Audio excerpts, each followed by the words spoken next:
abençoa, fala conosco em nome de Jesus. Amém. João 8 fala da mulher adúltera. Aí diz assim: Jesus, porém, foi para o Monte das Oliveiras e pela manhã cedo tornou-se para o templo. E todo o povo vinha ter com ele e assentando-se os ensinava. E os escribas e fariseus trouxeram a mulher apanhada em adultério.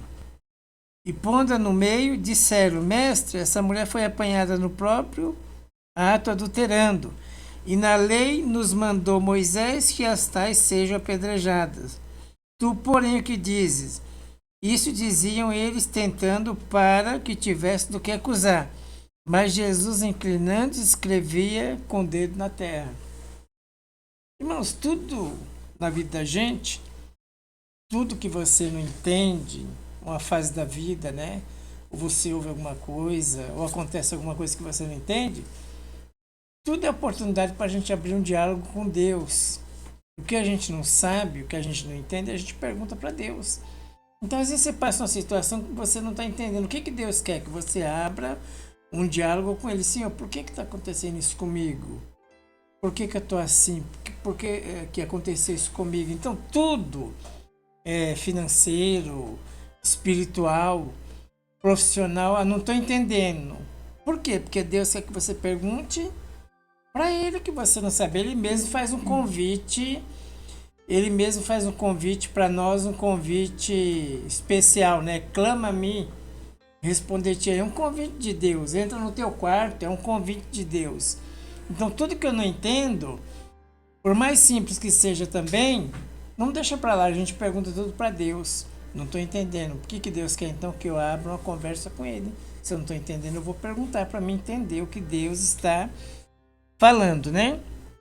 Outra coisa que a gente deve aprender também é você no seu trabalho, na igreja, em qualquer lugar da sua vida, você nunca olha ao todo.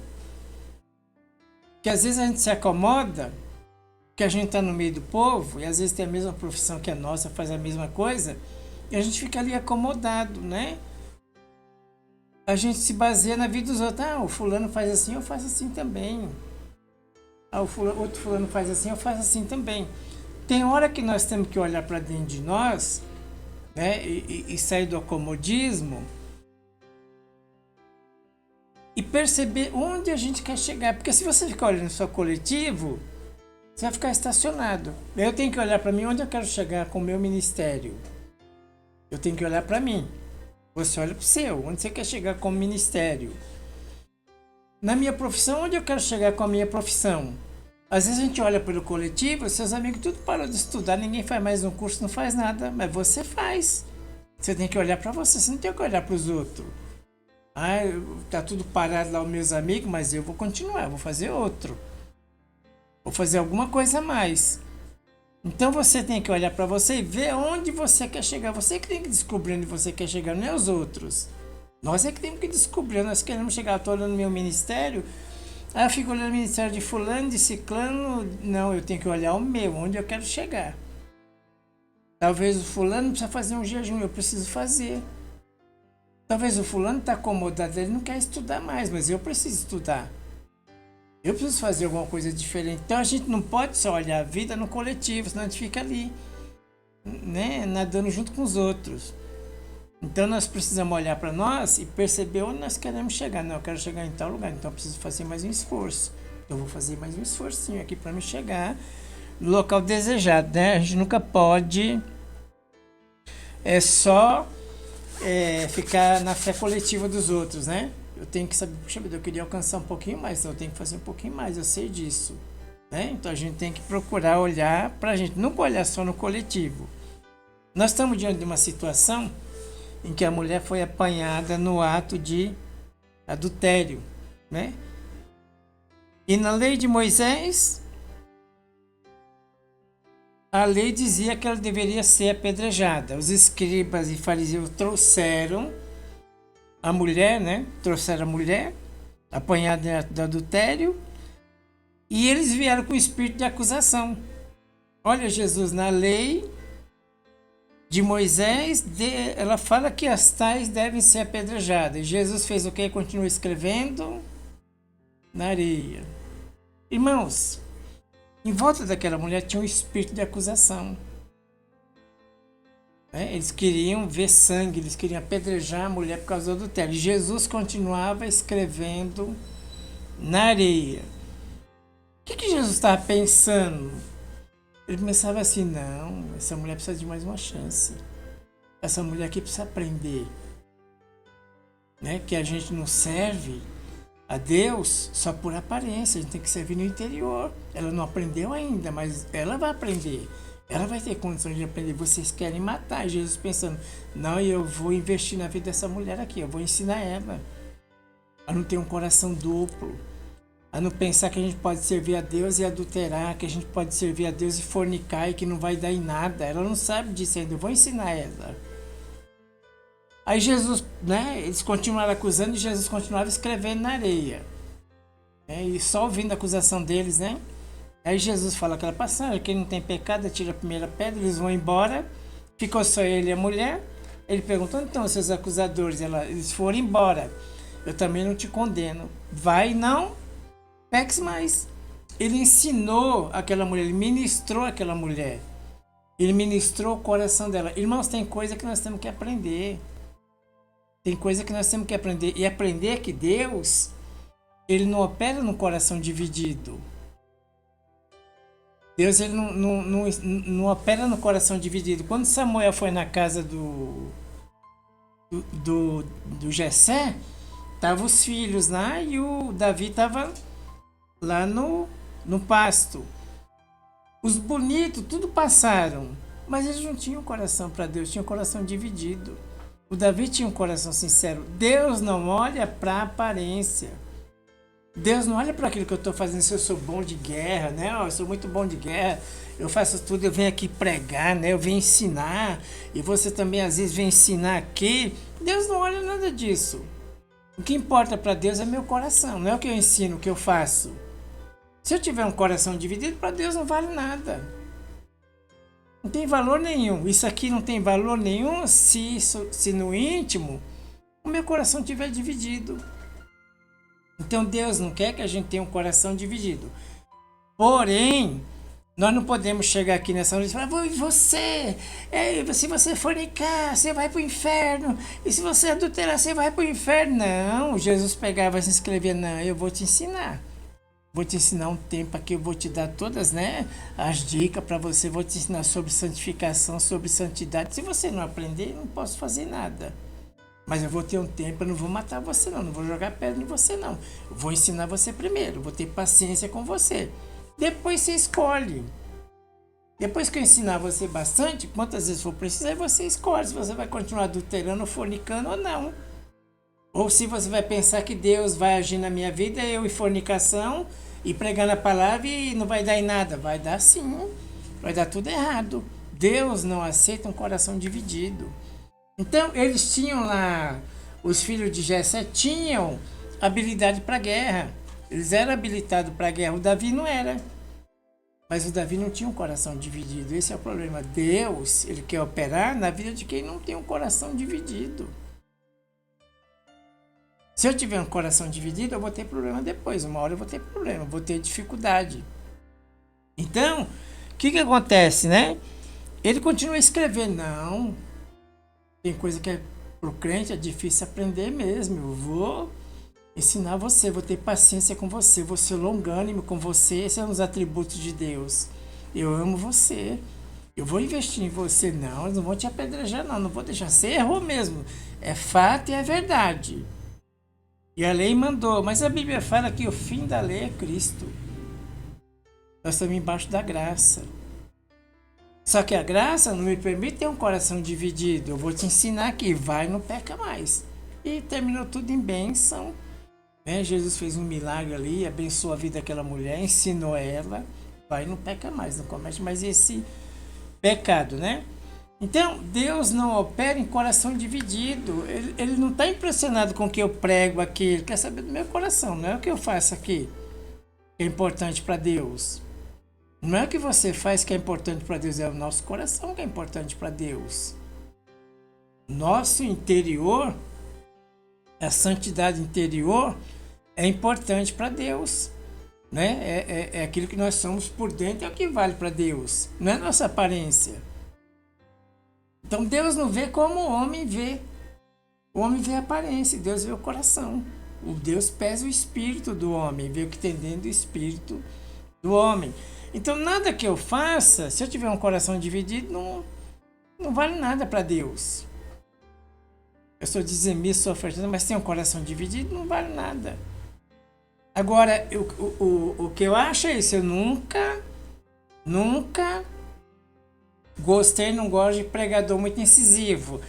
Não, e você, como ele, incisivo assim, ele prega como se ele não tivesse pecado. E a Bíblia fala, né, lá em 1 João 9, se nós dissermos que não temos pecado, nós somos mentirosos. Agora eu estou falando do pecado habitual, da gente se habituar com o pecado. A gente fazer as coisas de Deus em pecado. Não é que nós nunca mais vamos errar, nunca mais vamos pecar, vamos errar. Mas não pode ser um hábito, não pode dividir o nosso coração. O Espírito Santo mora dentro da gente, então ele não quer um coração dividido.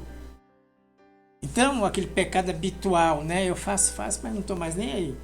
Continuo pregando, não estou nem aí. Uma hora eu vou ter problema, uma hora Deus vai me denunciar, uma hora a sentença sai e Deus vai tratar da minha vida. Então, aquele pregador incisivo, inclusive tinha um, e eu não gosto de nenhum deles, na verdade, muito exigente, né? E não sei o que, tinha um deles lá, o dos últimos aí. Olha o que ele pregava. E se você veio dormir na igreja, é melhor que você nem venha. Você lembra disso? Você já pegou a pregação dele? Sabe de que eu estou falando? Se for para dormir na igreja, você nem venha. Porque ele não sabe que hora que você acorda. Ele não sabe disso, a hora que você acorda, e a hora que você vai dormir, e a fadiga do dia. Então ele pregava assim, então se você for dormir aqui na igreja, é melhor que você nem venha. E sabe o que aconteceu? Quem saiu da igreja foi ele. E o que dormia ficou. Deus tirou ele da igreja. A palavra de Deus é uma faca de dois, tanto corta para quem prega como para quem ouve. Então eu estou cobrando muita coisa de você, mas eu estou errado. O que vai acontecer? A palavra vai me cortar. Eu já preguei na igreja coisas que eu pensava que era para os outros, era para mim. Assim que eu saia daqui, pronto, eu ia pagar o preço. Então a palavra é uma espada de dois gumes, ela corta dos dois lados. Tanto quem prega, quem ouve. Então esse pregador era muito incisivo, eu olhava para aqui e falava, esse homem tem alguma coisa errada nele. É muita cobrança. Não se prega evangelho assim. A gente tem que escrever na areia, saber que tem coisas do evangelho que demora para a gente aprender. A gente precisa de um tempo, a gente precisa de muito esclarecimento para a gente aprender algumas coisas. E às vezes a gente passa por muito sofrimento para aprender algumas coisas de Deus na nossa vida, né? Então ele pregava muito incisivo. O que aconteceu? Ele saiu da igreja e o povo está lá. Então, o que acontece é isso, né? Pregar muita cobrança. A palavra por si só, ela já julga a gente, ela já fala com a gente. Deus não precisa dar uma mãozinha nossa. A palavra por si só já julga a gente, né? Aqui no livro de Gênesis 3:6,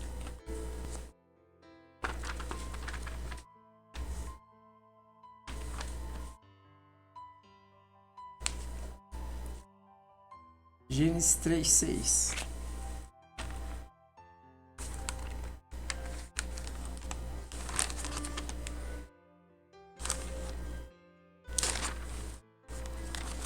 Eu gosto dela, mas menina, é um trabalho.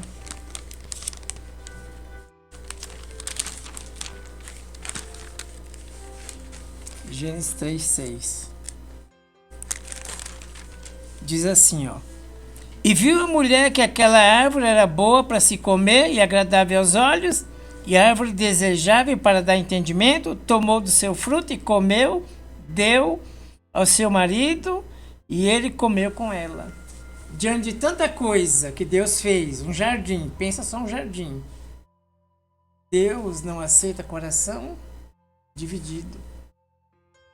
Pensa só um jardim, Deus te dá um jardim imenso. Mas tem uma árvore lá, uma árvore que tem um fruto que você não pode comer. E Eva foi justamente naquela, vamos dizer assim, como o povo fala, né? Mordeu a maçã.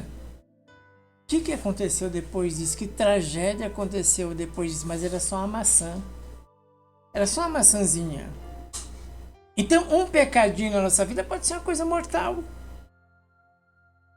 Pode atrapalhar toda a nossa vida. E como vou mostrar para você que um pecadinho atrapalha toda a nossa vida? Nós estamos falando aqui, nós nunca mais vamos errar? Não, aquele negócio severo. Davi foi o homem segundo o coração de Deus, mas ele adulterou. Mas ele se arrependeu e Deus restituiu a vida dele. Pagou o preço e Deus restituiu a vida dele. Mas aquele pecadinho do Davi, o pecado do Davi, arruinou a vida dele em muitas coisas. E muitas coisas não acontecem na nossa vida por causa do pecado. E pecado não se faz promessa para Deus. Olha, Deus, não vou fazer mais isso aqui. Não se faz tabelinha, né? Não vou fazer mais isso aqui. Você passa um mês, daqui a pouco você cai de novo. Por quê? Porque nós precisamos dar libertação total. Olha, Deus, vou fazer aqui mais uma tabelinha aqui. Não vou fazer mais isso. Vou fazer uma promessa aqui para o Senhor. Eu não vou fazer isso. A gente vai e faz. Dura um mês nossa promessa. Um mês e meio. Não se faz promessa para Deus que vai deixar o pecado. A gente não faz promessa. A gente faz o quê? Para vencer o pecado? Jejum. Para vencer o pecado a gente quebra a carne. Não é promessa que a gente faz. Promessa é fácil. A gente faz jejum porque o jejum quebra a nossa carne e tira a força do pecado. Tira o poder. O pecado tem um poder sobre a nossa vida. O pecado escraviza a gente. Eu não quero fazer, mas eu tenho um pecado que me escraviza. E esse pecado vai fazer a gente perder a salvação. Se a gente não cuidar dele. Se a gente não dominar esse poder. Porque tem o poder do pecado, mas nós temos o poder do Espírito Santo também. Para vencer o pecado, às vezes nós precisamos consagrar nossa vida ao Senhor. Deixar algumas coisas, passar mais uma horinha de oração, buscar a nossa libertação. Então Eva, diante daquelas coisas grandes que Deus fez, ela só comeu uma frutinha. Então, comeu um pedacinho, deu um pedacinho para o marido, a maldição entrou. Só numa frutinha a maldição entrou. Então todo pecadinho, ele amaldiçoa a nossa vida. E tem aqueles pecados que se tornam habitual. A gente convive com ele. Eu vou pregar, mas eu tenho um pecadinho aqui, mas eu continuo pregando. Eu tenho um pecadinho assim, eu continuo fazendo alguma coisa aqui. Deus não está se importando com o que eu faço. Não é importante para Deus o que eu faço. O importante para Deus é quem eu sou. A minha vida interior é importante para Deus. Quem eu sou no meu interior é o mais importante para Deus. Não é o que eu faço. Não é meu título, não é meu cargo. Ah, mas eu curei o cego lá, não tinha olho, eu fiz oração, cresceu o olho, né? Não tinha perna, eu fiz oração, a perna esticou. O homem estava lá com o bracinho assim, eu fiz oração, um milagre aconteceu. Ele vai falar, não vos conheço. Porque usou o nome de Jesus, mas tinha um coração dividido com o pecado. Nossa, Jesus, eu fiz tantas maravilhas. O homem chegou na igreja sem olho. Eu fiz uma oração, o olho cresceu do homem. Ele falou, eu não te conheço, porque você tinha um coração dividido. O importante para mim não é os milagres que você fez. Não é os olhos que cresceram lá, a perna cresceu. Não é nada importante isso. O importante para mim era o seu homem interior. O que agrada a Deus, o maior sacrifício é você consagrar o seu homem interior. Esse sacrifício que agrada ao Senhor. Não são os rituais externos que eu faço. Eu tomo ceia, aí eu dou dízimo, isso é lixo. Dou dízimo, isso é lixo. É uma cerimônia, é um sacrifício exterior que os fariseus faziam muito bem. Eles não paravam de acusar pessoas, mas falavam assim, mas eu dou o dízimo da hortelã, né? E faziam os rituais. O fariseu era bom em ritual externo. Deus não está interessado no seu ritual externo. No dízimo que você dá, na palavra que você prega. Que coisa maravilhosa, gloriosa. Não, Deus está preocupado com o meu interior, a minha salvação. para que eu pregando para os outros não seja reprovado. Então, ela comeu só uma frutinha, mas aquela frutinha deu um problema para ela. Jesus respondia o pecado de longe. Tá lá 40 dias, né?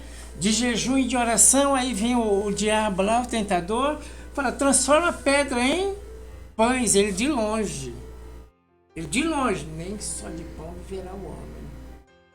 Tinha esse poder sobre Jesus. E ele estava como homem humano.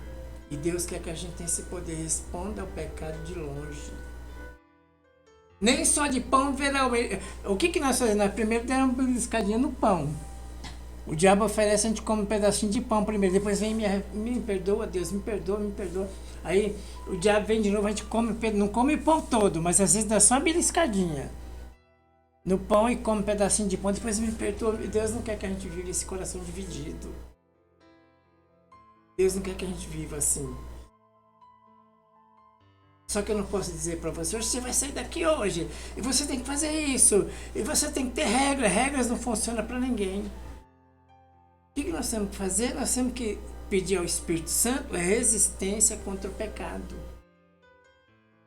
Olha, moço, eu achei você muito bonito, vem deitar comigo. José respondeu de longe o pecado. Jesus respondeu de longe o pecado. A Eva foi tirar um pedacinho lá da fruta. Foi comer um pedacinho da fruta lá. E olha o que deu. Só um pecadinho pequenininho. Diante daquilo tudo, era insignificante. Olha o que Deus tem feito na sua vida e na minha, na nossa vida. Tremendo, glorioso que Deus tem feito. Mas a gente quer beliscar o pãozinho lá do Satanás. A nossa natureza pecaminosa, a nossa natureza velha quer beliscar um pedacinho de pão lá do Satanás. Quando Jesus respondia de longe, ele estava lá como homem. José era um homem comum, mas ele respondeu, o senhor deita comigo? Não, vou embora, não vou pecar contra Deus. Ele respondeu de longe. E nós temos que ter esse poder, nós temos esse poder do Espírito para responder de longe. Nós temos que orar para Deus nos dar resistência contra o pecado. E um dos começos, vamos começar aqui uma resistência contra o pecado, é o jejum. Para resistir ao pecado, nós precisamos do jejum. Precisamos quebrar a nossa carne.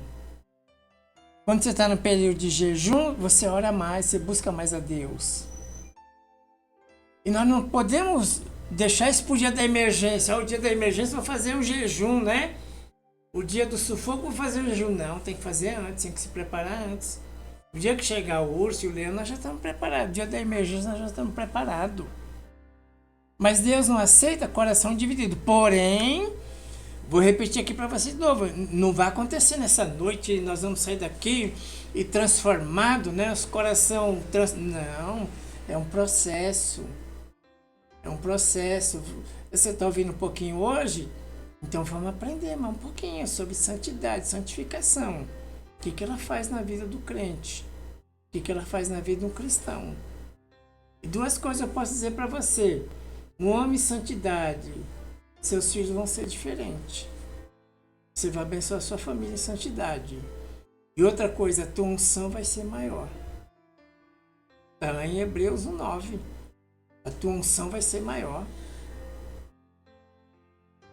Então, o que acontece aqui? Não, eu só vou comer uma frutinha. Não come, não quer desobedecer a Deus. Deus não quer coração dividido. Aí eu vou para casa hoje cheio de peso. Não, Deus vai ensinar. Quando a gente não entende certas coisas, Deus quer abrir um diálogo com a gente, quer que a gente converse com Ele. Ó Deus, eu vou conversar com o Senhor, por mais simples que seja, não estou entendendo, mas eu vou conversar aqui com o Senhor. Para o Senhor me dar uma orientação. Então, era apenas, né, uma frutinha que Eva beliscou e deu esse problema todo para nós, né? Então vamos entender hoje que Deus não está interessado no que eu estou pregando aqui. O pastorzinho, o bispo, nem vos conheço. Pelo contrário, ele falou, nem vos conheço. Por quê? Porque Deus estava interessado no interior. Quem eles eram verdadeiramente no interior é que importa a Deus. Quem você é no seu íntimo, que chama a atenção de Deus, que traz a unção de Deus. Não é o que você faz na igreja, não é os rituais que nós cumprimos na igreja. Eu tomo ceia, mas tenho um coração dividido. Eu prego, mas tenho coração dividido. Eu louvo, mas tenho coração dividido. Isso não importa para Deus. Para tudo isso, Deus vai dizer assim: eu não vos conheço. Eu tomei ceia, não vos conheço. Eu preguei, não vos conheço. Eu fiz isso na igreja, não vos conheço. Porque Deus não admite que a gente tenha um coração dividido. Porém, Deus dá prazo para a gente se arrepender, para a gente aprender. Senhor, eu não consegui ainda, mas eu estou interessado. Eu tenho um pecado aqui habitual, eu não me libertei ainda, mas eu estou interessado. Eu quero sair disso aqui. Ah, você quer? Mas você quer só de boca? Não, eu quero fazer um jejum para me sair disso aqui. Ah, então eu vou tirar você daí. E também se você quiser só de boca, não adianta nada. O que acontece? Você pega o seu carro, por exemplo. Seu carro é aquele carro grande, bonito, né? Entrou um preguinho no pneu. Logo, logo, seu carro vai parar para uma coisa tão pequena. Nossa vida espiritual para, às vezes, para uma coisinha tão pequena, só uma frutinha. Ah, não, vou andar assim mesmo. Você vai, mas na estrada, uma hora você pode causar um acidente. Você vai ficar no meio da estrada porque seu pneu vai furar. O que tem que fazer imediatamente? Consertar, leva no borracheiro, tira para o negócio, encerrou o assunto. O que nós temos que fazer com a nossa vida? Consertar a vida. Não é ficar arriscando. Não é ficar arriscando. Então nós temos que consertar a nossa vida.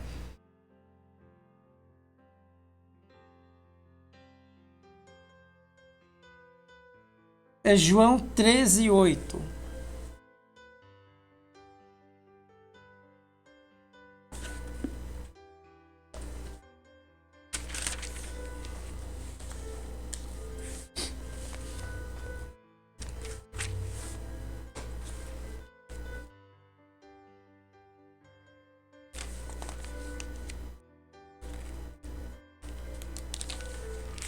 Treze e 8. Jesus lava o pé dos discípulos.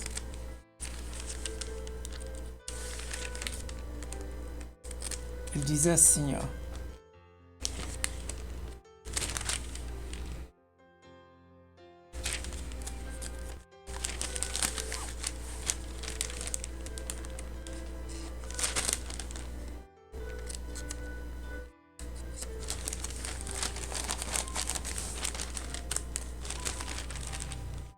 João 13:8. Diz assim, ó. Disse-lhe Pedro: nunca me lavará os pés. Respondeu Jesus: se eu não te lavar, não tens parte comigo. Disse então: Senhor, não só os pés, mas também as mãos e a cabeça. Disse-lhe: aquele que está lavado não necessita lavar senão os pés, pois no mais todo está limpo. Ora, vós todos estáis limpos, mas não todos. Jesus quer lavar os pés, e Pedro fala assim: não, Senhor, eu não quero que o Senhor lave meu pé. Ele falou: se você não lavar o seu pé, você não tem parte comigo. Então me lava todinho. Ele falou: não, você não está sujo por inteiro. Nós temos que identificar o que tira a nossa comunhão com Deus. Aquele pecado que tira a nossa comunhão com Deus. A pessoa fala assim: eu tenho 1000 problemas. Não tem, você tem um que te leva a 1000. Se você vencer aquele que te leva a 1000, você vai resolver um monte de problema na vida. Sabe que a gente tem mais acesso com Deus? Hoje eu estava de manhã fui na academia, depois voltei. Fui comprar uns paninhos de prata, eu saí da loja, eu tô andando, Deus falando assim pra mim: que você não entende, abre o diálogo comigo. Deus falando comigo na rua. Eu creio que essa palavra é boa pra você também. Se for pra mim, é pra você. Que você não entende, abre o diálogo com Deus. O que Deus falou pra mim no meio da rua. Depois que eu peguei minhas coisas, saí, né, que eu vim de pé pra andar um pouco. Aí ele falou: que você não entende. Sabe por que você não entende? Porque eu quero que você converse comigo pra você entender. Acho que isso deve ser útil pra você também. O que você não entende, abre o diálogo com Deus. E a segunda coisa, logo que Deus falou comigo, é que Eu tenho que ver o que é bom para o meu crescimento. Eu não tenho que estar olhando para o ministério de fulano, de ciclano, de beltrano. Eu tenho que ver onde eu quero chegar com o meu ministério. Então, para entender o meu, eu tenho que fazer um jejum. Eu quero saber do meu, não quero saber de fulano, de ciclano e de beltrano. Eu quero saber de mim, focar em mim. Você tem que focar em você. Na sua vida profissional, no meu caso, ministério, na sua vida profissional, você tem que focar em você. Não é o que senta na mesa aqui, o que senta na mesa de lá, de cá, não. Talvez eles estão acomodados e a gente fica acomodado junto. Eu quero fazer mais. Se propõe a fazer um pouquinho mais, é mais um curso, faz mais um curso, vai ser diferente. Tem que focar em você. Então, se a gente ficar olhando coletivo, Josué e Caleb subiram 12 para ver a terra prometida. 10 desanimaram. Ele ficou olhando coletivo, porque eles desanimaram, nós vamos desanimar também. Não, nós vamos permanecer, nós vamos crer. Eles 2 venceram, entraram na terra prometida, os 10 não. Porque ele não olhou de forma coletiva. Então, o que nós temos que fazer? Não ficar olhando as coisas de forma coletiva. Nós temos que identificar aqui qual é o nosso pecado. Então, se eu me lavo o corpo, não, seu corpo está lavado. Você tem um problema que é no pé. Você tem um problema que é moral. Precisa tratar da vida moral. Você tem um problema que é espiritual. Precisa tratar da vida espiritual. Você tem um problema que é emocional. Precisa tratar desse emocional. De que maneira ele trata isso? Jejum e oração. Ele trata dessas coisas, jejum e oração. Então, ele fala que no 9, disse Simão, Senhor, não só os pés, mas também as mãos e a cabeça. Disse, aquele que está lavado não necessita de lavar senão os pés, pois no mais todo está limpo. Ora, vós está limpos, mas não todos. Então nós temos que identificar o que quero na minha comunhão com Deus. Esse poder que me escraviza. Eu tenho que sair desse poder que me escraviza. Eu tenho que sair desse poder de escravidão. Desse demônio. Eu não queria fazer. As pessoas falam, eu não queria fazer, mas acabei fazendo. É o demônio que escraviza a pessoa ali. É a carne, é um demônio que só sai com jejum e oração. Essa caça de demônio só sai com jejum e oração. Essa qualidade de demônio só sai com jejum e oração. Tem muitas coisas que é fruto da carne. Vamos aqui em 1 Coríntios 6, 9 e 10.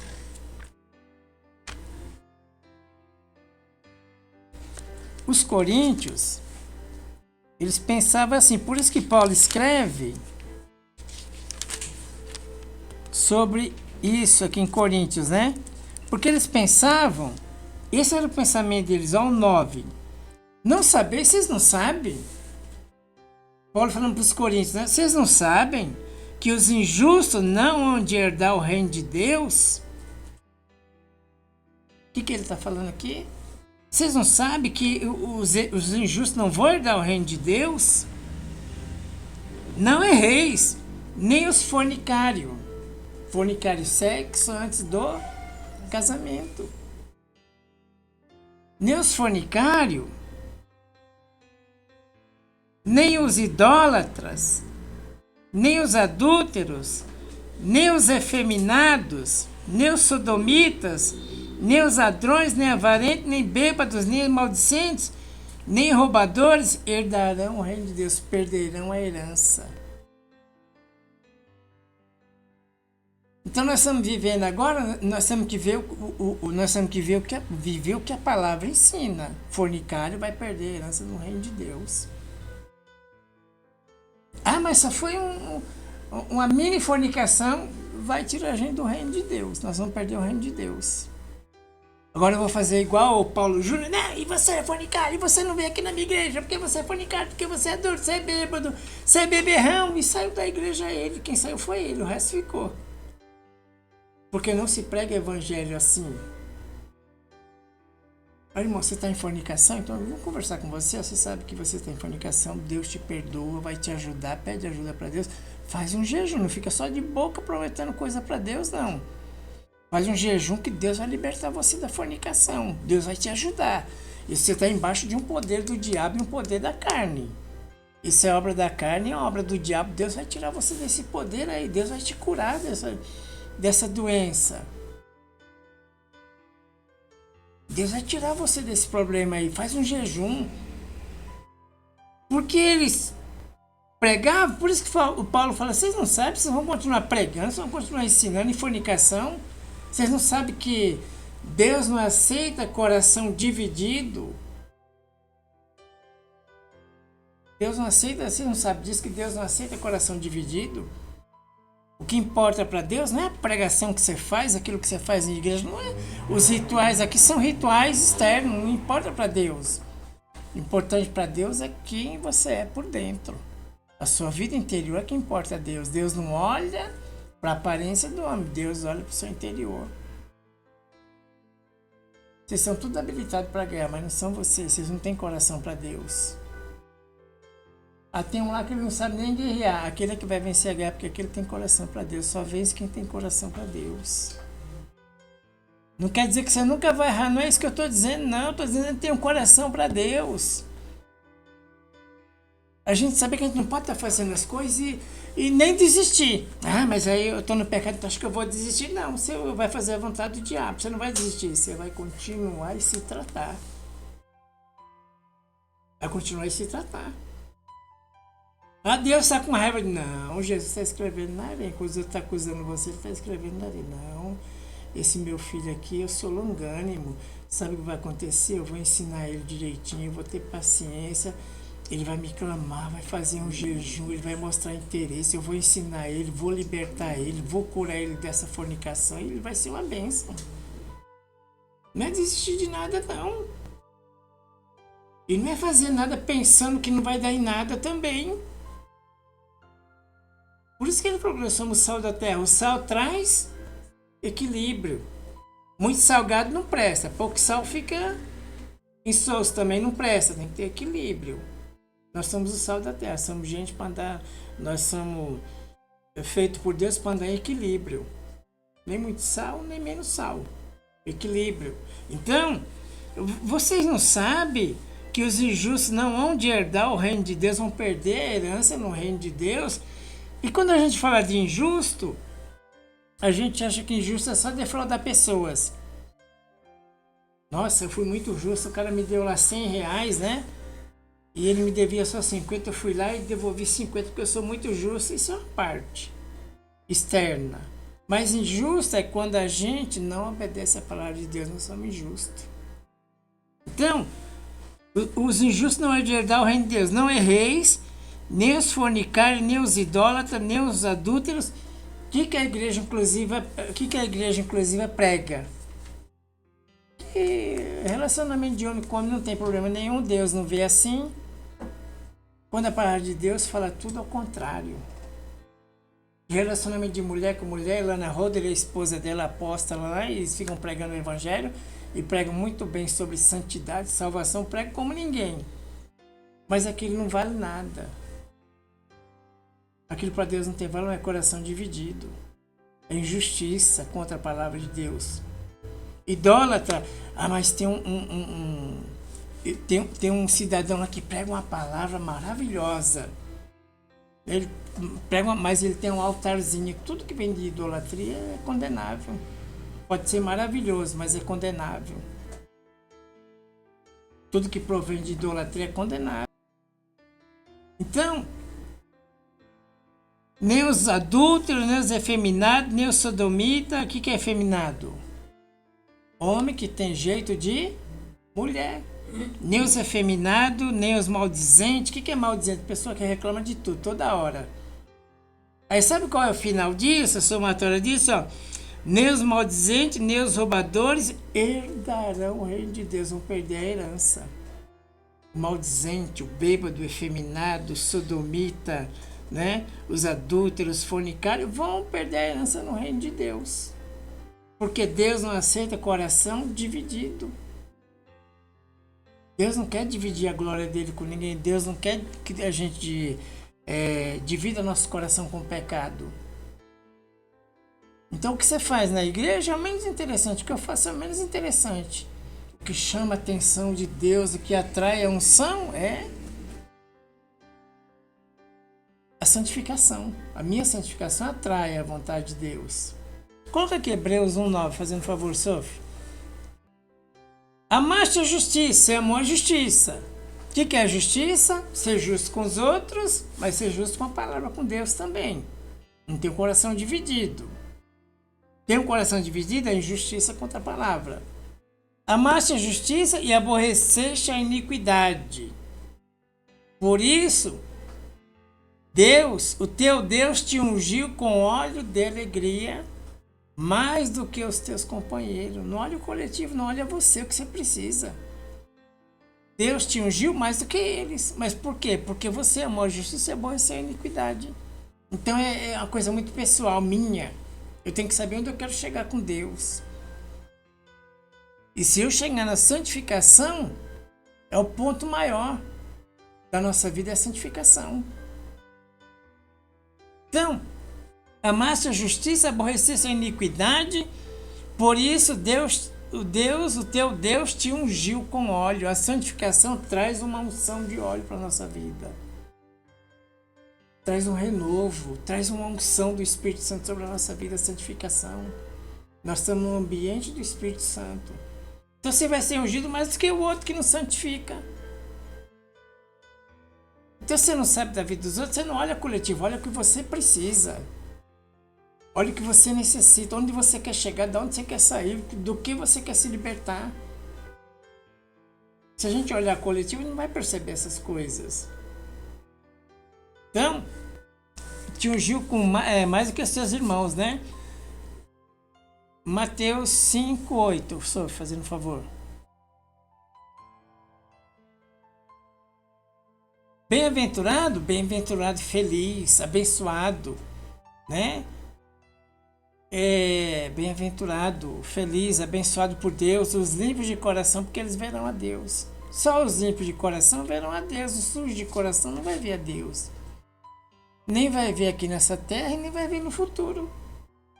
Por isso que a gente passa, às vezes, um evangelho só de perrengue, só de luta, só de dificuldade. Por quê? Porque o coração está sujo. O coração está dividido. Deus não aceita coração dividido. Então, bem-aventurados, felizes, bem-aventurados, privilegiados, né? Privilegiados são aqueles que têm um coração, porque eles vão ver a Deus. Deixa eu terminar aqui. Gálatas 5:19. Gálatas 5:19. Eu vou terminar até aqui. Vou ler Gálatas 5:19.